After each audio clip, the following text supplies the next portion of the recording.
राजीनामा दिलेला आहे, एका मंत्र्याला काय करावं लागलंय? धनंजय मुंडेंचा राजीनामा इस्तीफा दे दिया है।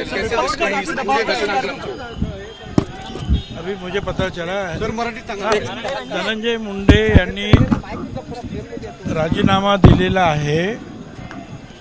ते मी सुद्धा जे आता मीडियावर पाहिलेलं आहे। आता या संदर्भात मध्ये जे आहे पक्षाची जी भूमिका आहे ते पक्षाचे अध्यक्ष जे आहेत ते लवकरच जाहीर करतील। परंतु पक्षाची भूमिका पहिल्यापासून हीच होती की आम्ही कुठल्याही बेकायदेशीर कृत्याला पाठीशी घालणार नाही। न्यायाची भूमिका आमची राहील। कुठल्याही चुकीच्या कृत्याला मग तो कार्यकर्ता असेल, नेता असेल, मंत्री असेल, त्या बाबतीमध्ये योग्य तो आम्ही निर्णय घेऊ। पण एक लक्षात घेतलं पाहिजे की यामध्ये धनंजय मुंडे यांनी नैतिकतेला धरून राजीनामा दिलेला आहे। एकूण जे आपण वर्तमानपत्राने तुम्ही जे आम्हाला दाखवता सांगता त्याच्यामधून हे बरोबर आहे की कोणी वाल्मिक कराड आणि त्याचे ते काही लोक जे आहेत त्या लोकांनी हे अतिशय निघृण असं म्हणजे बघवत नाही अशा काही गोष्टी ज्या केलेल्या आहेत, दुष्ट प्रवृत्ती जी आहे, हे बरोबर आहे। आता याच्यामध्ये धनंजय मुंडेचा किती संबंध आहे हा महत्त्वाचा मुद्दा आहे। पण ते काही का असे ना त्यांच्यावर होणारे जे आरोप पाहून त्याने स्वतःहून नैतिकतेला धरून तो राजीनामा इस्तीफा दे दिया है। कैसे करते हैं आज धनंजय मुंडे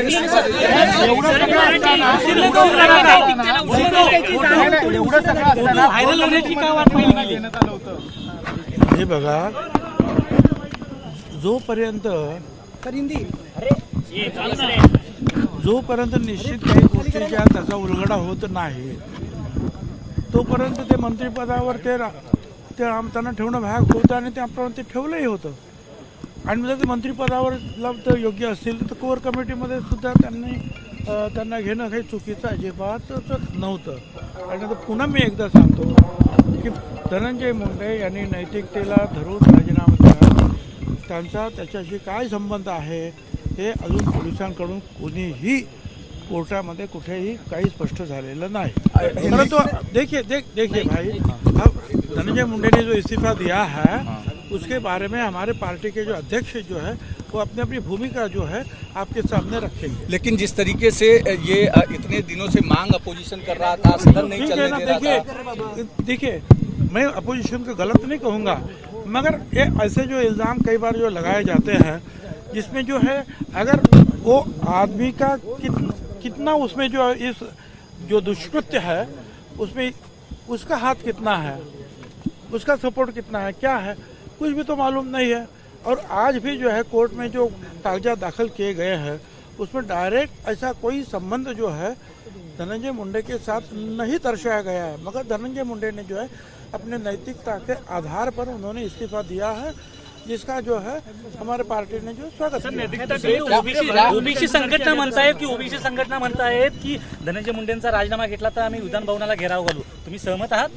चला पुढे जाऊया। एबीपी माझा, उघडा डोळे बघा नीट।